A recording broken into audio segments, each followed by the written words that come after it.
പെൻഷൻകാർക്ക് അർഹതപ്പെട്ട ആനുകൂല്യങ്ങൾ വിതരണം ചെയ്യാൻ സംസ്ഥാന സർക്കാർ തയ്യാറാവണമെന്ന് KSSPU ജില്ലാ secretary PN Mohandas. PFRDF bill രാജ്യത്ത് നിയമമായതോടെ ഇന്ത്യൻ സ്റ്റാറ്റ്യൂട്ടറി പെൻഷൻ സമ്പ്രദായം ഇല്ലാതാവുകയും പങ്കാളിത്ത പെൻഷൻ നിലവിൽ വരികയും ചെയ്തു. ഇതിനെതിരെ യോജിച്ച പ്രക്ഷോഭത്തിന് തയ്യാറാകണമെന്നും സംഘടന അതിന് നേതൃത്വം നൽകുമെന്നും മോഹൻദാസ് വാർത്താസമ്മേളനത്തിൽ പറഞ്ഞു. വരുന്ന 7, 8 തീയതികളിൽ പാലക്കാട് നടക്കുന്ന യൂണിയൻ ജില്ലാ സമ്മേളനം ഈ വിഷയങ്ങൾ ചർച്ച ചെയ്യും. സംഘടനയുടെ 33ാമത് ജില്ലാ സമ്മേളനമാണ് യാക്കര ചുമങ്ങലി മണ്ഡപത്തിൽ വെച്ച് 2 ദിവസങ്ങളിലായി നടക്കുക. 8-ന് രാവിലെ നടക്കുന്ന ജില്ലാ സമ്മേളനം വൈദ്യുതി മന്ത്രി K. കൃഷ്ണൻകുട്ടി ഉദ്ഘാടനം ചെയ്യും. വൈകിട്ട് മോയൻ LP സ്കൂളിന് മുന്നിൽ നിന്ന് ആരംഭിക്കുന്ന പെൻഷൻകാരുടെ പ്രകടനം കോട്ടമൈതാനത്ത് സമാപിക്കും. തുടർന്ന് നടത്തുന്ന സമ്മേളനം K. രാധാകൃഷ്ണൻ MP ഉദ്ഘാടനം ചെയ്യുമെന്നും ഭാരവാഹികൾ അറിയിച്ചു. വാർത്താ സമ്മേളനത്തിൽ V. Dandapani, CS. Sukumaran, KK. Satheesan, K. Radha Devi, M. Ramakrishnan എന്നിവരും പങ്കെടുത്തു. എൻവിഷന് വേണ്ടി രാജൻ തിരുവല്ലൂർ.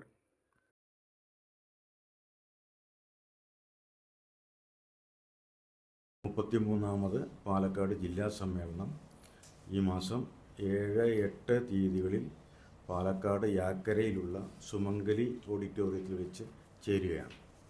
KSSP എന്ന് പറയുന്നത് സംഘടന 1992 രൂപം കൊണ്ടതാണ്. ആ കാലത്തുണ്ടായിരുന്ന പെൻഷൻകാരുടെ സംഘടനകളെല്ലാം കൂടി യോജിച്ച് ഒരൊറ്റ സംഘടനയായി രൂപം കൊണ്ടതാണ് KSSPU എന്ന് പറയുന്ന സംഘടന.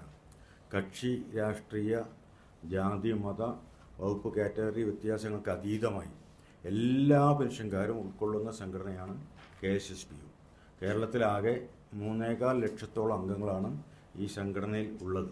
നമ്മുടെ പാലക്കാട് ജില്ലയിൽ ആകെ 27,629 പെൻഷൻകാരുള്ളതിൽ KSSPUവിൽ 24,098 പേര് അംഗങ്ങളാണ്. ഈ സംഘടന രൂപം കൊണ്ട കാലം മുതൽ പെൻഷൻകാരുടെ ആവശ്യങ്ങൾക്കും അവകാശങ്ങൾക്കും വേണ്ടി പോരാടിക്കൊണ്ടിരിക്കുന്ന സംഘടനയാണ്.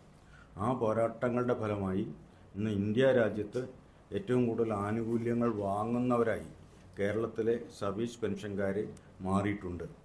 മറ്റൊരിടത്തും നടക്കാത്ത കാലഘട്ടത്തിൽ കേരളത്തിൽ 2019 ജൂലൈ മുതൽ ശമ്പള പെൻഷൻ പരിഷ്കരണം ഉണ്ടായി. അതിൻ്റെ ഭാഗമായി ഒട്ടേറെ ആനുകൂല്യങ്ങൾ സർവീസിലുള്ളവർക്കും പെൻഷൻകാർക്കും ലഭിക്കാൻ ഇടയായിട്ടുണ്ട്. അങ്ങനെ ഒരു വശത്ത് കുറേ ആനുകൂല്യങ്ങൾ കിട്ടിയിട്ടുണ്ടെങ്കിലും അപ്പുറത്ത് ഇനിയും ലഭിക്കേണ്ടതായ ഒരുപാട് ആനുകൂല്യങ്ങളുണ്ട്. ഒരുപാട് 6 ക്ഷാമബത്ത ഗഡുക്കൾ കുടിശ്ശികയായി കിടക്കുകയാണ്.